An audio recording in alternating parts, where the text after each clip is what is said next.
আজিৰ ভিডিঅ'টোত আপোনাক জনাম এনেকুৱা 7টা উপায় যাৰ জৰিয়তে আপুনি ঘৰত বহি টকা ইনকাম কৰিব পাৰিব। আজিকালি যেহেতু ডিজিটেল যুগ আৰু এই ডিজিটেল যুগত প্ৰত্যেকজন মানুহৰ কিবা নহয় কিবা স্পেশালিটি আছে, কিবা নহয় কিবা ট্যালেন্ট আছে আৰু এই ট্যালেন্ট ইউজ কৰি আজিকালি বহুত ধৰণে অনলাইন ইনকাম কৰিব পৰা যায়। সো এনেকুৱা ধৰণৰ 7টা উপায় আজিৰ ভিডিঅ'টোত মই আপোনাক জনাম, কিন্তু তাৰ আগতে ইনভেষ্টমেন্ট আৰু ফাইনেন্সৰ ভিডিঅ'ৰ বাবে যদি আপুনি ভিডিঅ'টো ইউটিউবত চাই আছে তেনেহলে ইউটিউব চেনেলটো সাবস্ক্ৰাইব কৰি ল'ব আৰু যদি ফেসবুকত চাই আছে তেনেহলে ফেসবুক পেজটো লাইক কৰি ল'ব। অনলাইনৰ পৰা ইনকাম কৰাৰ বহুত ধৰণৰ ৰাস্তা আছে, যেহেতু আজিকালি ইন্টাৰনেট প্ৰত্যেক ঘৰে ঘৰে আছে আৰু এই ইন্টাৰনেটৰ জৰিয়তে আপোনালোকে ইজিলি বহুতখিনি ইনকাম কৰিব পাৰিব। সো এনেকুৱা ধৰণৰ 7টা ইনকামৰ উপায় আছে।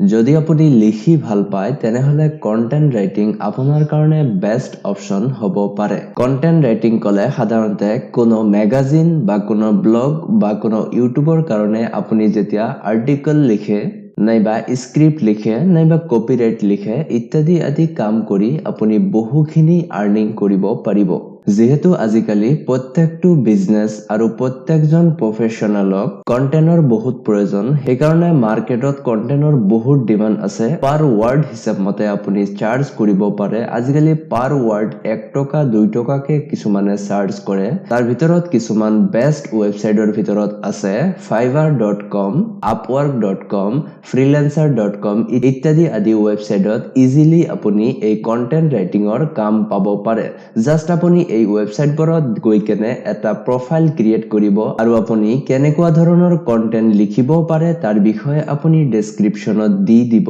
কি ল্যাঙ্গুৱেজত লিখিব পাৰে আৰু পাৰ ওয়াৰ্ড আপুনি কিমানকে চাৰ্জ কৰিব তাৰ ডিটেইলছ আপুনি আপডেট কৰি দিব আৰু বহুত ধৰণৰ কাম আপুনি অনলাইন পাই থাকিব। নাম্বাৰ 2ত আছে অনলাইন টিচিং। যদি আপুনি টিচিং কৰি ভাল পায়, টিচিংৰ ওপৰত এক্সপাৰ্টাইজ আছে, তেনেহলে আপুনি টিচিং লাইনত যাব পাৰে। অফলাইন টিচিংত কি হয়, যেতিয়া আপুনি কিবা কন্টেন্ট পঢ়ায় তেতিয়াহে আপুনি ইনকাম পায়। আনহাতে অনলাইন টিচিংত জাস্ট এবাৰ আপুনি ভিডিঅ' আপলোড দিব, এবাৰ আপুনি কন্টেন্ট খিনি আপলোড দিব আৰু তাৰ পৰা আপুনি লাইফ টাইম ইনকাম পাই থাকিব। সো যিবিলাক টিচাৰ মান্থলি 20 পৰা 50,000 ইনকাম কৰি আছিল, সেইবিলাক টিচাৰ আজিকালি অনলাইন 1 পৰা 1.5 লাখ টকা ইনকাম কৰি আছে। সো টিচিংৰ কাৰণে বিভিন্ন ধৰণৰ প্ল্যাটফৰ্ম আছে, তাতে গৈ কেনে আপোনালোকে টিচিং কৰিব পাৰিব। যেনেকুৱা আন একাডেমি আছে, ষ্টাডি আইকিউ আছে, ভিজন আইএছ আছে ইত্যাদি আদি প্ল্যাটফৰ্ম আছে, তাতে গৈ কেনে আপোনালোকে টিচিং কৰিব পাৰে। আৰু যদি নিজৰ ব্ৰ্যান্ড ক্ৰিয়েট কৰিব বিচাৰিছে তেনেহলে ইউটিউব বা ফেসবুকত পেজ ক্ৰিয়েট কৰি ল'ব আৰু তাতে টিচিং কৰাৰ আৰম্ভ কৰি দিব। Number 3 social media manager. আজিকালি অনলাইনৰ পৰা ইনকাম কৰিব পৰা এটা বেষ্ট সোৰ্স হৈছে সোশ্যাল মিডিয়া মেনেজাৰ। যদি আপুনি হোৱাটছআপ, ফেসবুক, ইনষ্টাগ্ৰাম আদি ভালকে ইউজ কৰিব জানে, কিদৰে এডছ ৰান কৰিব লাগে সেই বিষয়ে জানে, তেনেহলে আপুনি মান্থলি বহুতখিনি ইনকাম কৰিব পাৰিব। সো আজিকালি বহুত ধৰণৰ এজেন্সি, বহুত ধৰণৰ কোম্পানী নাইবা বহুত ধৰণৰ প্ৰফেশনালক সোশ্যাল মিডিয়া মেনেজাৰৰ প্ৰয়োজন। সিহঁতে নিজৰ ইউটিউব চেনেল নাইবা ফেসবুক পেজ নাইবা ইনষ্টাগ্ৰাম পেজসমূহ মেনেজ কৰাৰ কাৰণে সিহঁতৰ হাতত টাইম নাই। সো এই পেজসমূহ এফিচিয়েন্ট ভাৱে মেনেজ কৰাৰ কাৰণে এজন মেনেজাৰৰ প্ৰয়োজন আৰু এই সোশ্যাল মিডিয়া মেনেজাৰ হৈ কেনে আপুনি ভালেখিনি অনলাইন আৰ্নিং কৰিব পাৰিব। সোশ্যাল মিডিয়া মেনেজাৰৰ উপৰিও আপুনি বিভিন্ন ধৰণৰ অনলাইন এডছ সাৰ্ভিস দিব পাৰে, যেনেকুৱা বিভিন্ন ধৰণৰ অৰ্গানাইজেচনক ইউটিউব এডছ ৰান কৰিব লাগে, ফেসবুক এডছ ৰান কৰিব লাগে। এই এডছসমূহ আপুনি ৰান কৰি তাৰ পৰা ভালেখিনি আৰ্নিং কৰিব পাৰিব। সো যদি আপুনি নাজানে কিদৰে এডছ ৰান কৰে, এই এডছসমূহ ৰান কৰাৰ কাৰণে ইউটিউব বা ফেসবুকত বহুত ধৰণৰ কোৰ্স আছে, ফ্ৰী কোৰ্স আছে, এইবোৰ শিকি কেনে আপোনালোকে ইউজ কৰিব পাৰে।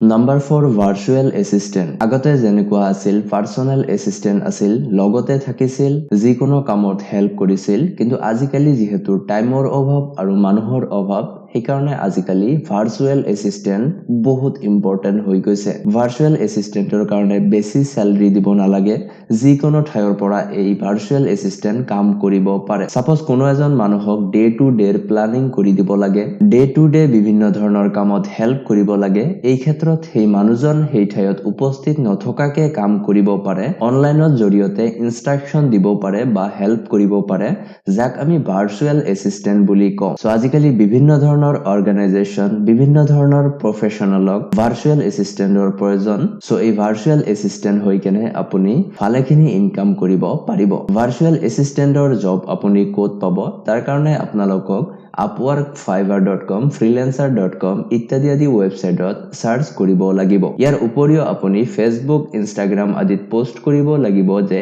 এজ এ ভাৰ্চুৱেল এসিস্ট্যান্ট হিচাপ মতে আপুনি কাম কৰিব বিচাৰে তেতিয়া কোনো কোম্পানী নাইবা ইন্ডিভিজুৱেলৰ যেতিয়া ভাৰ্চুৱেল এসিস্ট্যান্টৰ প্ৰয়োজন হ'ব তেতিয়া আপোনাক কন্টাক্ট কৰি ল'ব Number 5 এডিটিং আজিকালি আপুনি Facebook YouTube Instagram ইত্যাদি আদি যতে যায় ততে আপুনি ভিডিও দেখা পায় তো এই ভিডিও এডিট কৰাৰ কাৰণে ভাল প্ৰফেশনালৰ বহুত প্ৰয়োজন এই video editing graphics designing VFX ইত্যাদি আদিৰ কাৰণে ভিডিও এডিটৰৰ বহুত প্ৰয়োজন আজিকালি অনলাইনত বহুত ডিমান্ড আছে আপুনি ঘৰৰ পৰা এই ভিডিও এডিটিংৰ কাম কৰিব পাৰে বিভিন্ন ধৰণৰ ইউটিউবাৰ ফেসবুকাৰ ইত্যাদি আদিৰ ওচৰত আপুনি এপ্ৰোচ কৰিব পাৰে আৰু আপুনি নিজে এডিট কৰা ভিডিওসমূহ দেখাব পাৰে যে মই এইদৰে এডিট কৰিব পাৰো তেতিয়া আপুনি ইজিলি ভিডিও এডিটিংৰ কাম পাব ইয়াৰ উপৰিও যিবিলাক ফ্ৰিল্যান্সাৰ ৱেবছাইট আছে তাৰ পৰা আপুনি ভিডিও এডিটিংৰ কাম পাব পাৰে যদি আপুনি নাজানে যে ভিডিও এডিটিং কিদৰে কৰে গ্ৰাফিক্স ডিজাইনিং কিদৰে কৰে VFX ৰ ওপৰত কিদৰে কাম কৰে তেনেহলে ইউটিউবৰ পৰা আপুনি ফ্ৰীতে শিকিব পাৰিব শিকাৰ কাৰণে যদি আপোনাৰ ইচ্ছা থাকে তেনেহলে ইউটিউবত আজিকালি কোনো কন্টেন্টৰ অভাৱ নাই Number 6 web designing আৰু app development আজিকালি বহুত ইনষ্টিটিউট আৰু অৰ্গানাইজেচনক ওয়েবসাইট আৰু এপছৰ প্ৰয়োজন কোডিং কৰি ভাল পায় তেনেহলে আপুনি web designing নাইবা app developmentৰ ফিল্ডত যাব পাৰে আৰু নাম্বাৰ 7ত আছে most trending YouTube Facebook Instagram ইত্যাদি আদিৰ পৰা আৰ্নিং কৰা আপোনাৰ যিকোনো ট্যালেন্ট নাইবা যিকোনো স্কিল ইউজ কৰি আপুনি ইজিলি YouTube Facebook Instagram আদিৰ পৰা ইনকাম কৰিব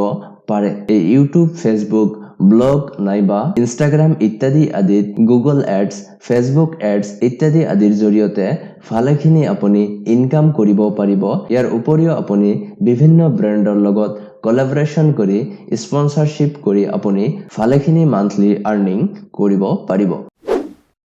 সো যেতিয়া আপুনি অনলাইনত ওয়াৰ্কৰ কাৰণে সাৰ্চ কৰিব তেতিয়া বহুত কেইটা ফ্ৰড কোম্পানীও পাব আজিকালি অনলাইন আৰ্নিংৰ নামত অনলাইন কামৰ নামত বহুত ফ্ৰড হোৱা দেখা যায় সো ইয়াৰ পৰা আপুনি দূৰত থাকিব অনলাইন কোনো এটা কাম লোৱাৰ আগত যদি আপোনাৰ পৰা পেমেন্ট বিচাৰিছে যদি আপোনাৰ পৰা চাৰ্জ বিচাৰিছে যে আপুনি 300 টকা পেমেন্ট কৰক তাৰ পিছত আমি আপোনাক কাম দিম তেনেহলে আপুনি ডেফিনেটলি ক'ব পাৰিব যে এটো এটা ফ্ৰড ওয়েবসাইট বা ফ্ৰড অৰ্গানাইজেচন সো অনলাইন কাম পোৱাৰ কাৰণে কোনো ধৰণৰ আপুনি পেমেন্ট নকৰিব আৰু ট্ৰাস্টেড ওয়েবসাইটৰ জৰিয়তে আপুনি কাম কৰিব তেতিয়া আপোনাৰ কোনো ধৰণৰ প্ৰবলেম নহব সো আজিৰ ভিডিওটোত এইখিনি আছিল যদি ভিডিওটো ভাল লাগিছে তেনেহলে লাইক কৰিব আৰু সাবস্ক্ৰাইব কৰিবলৈ নাপাহৰিব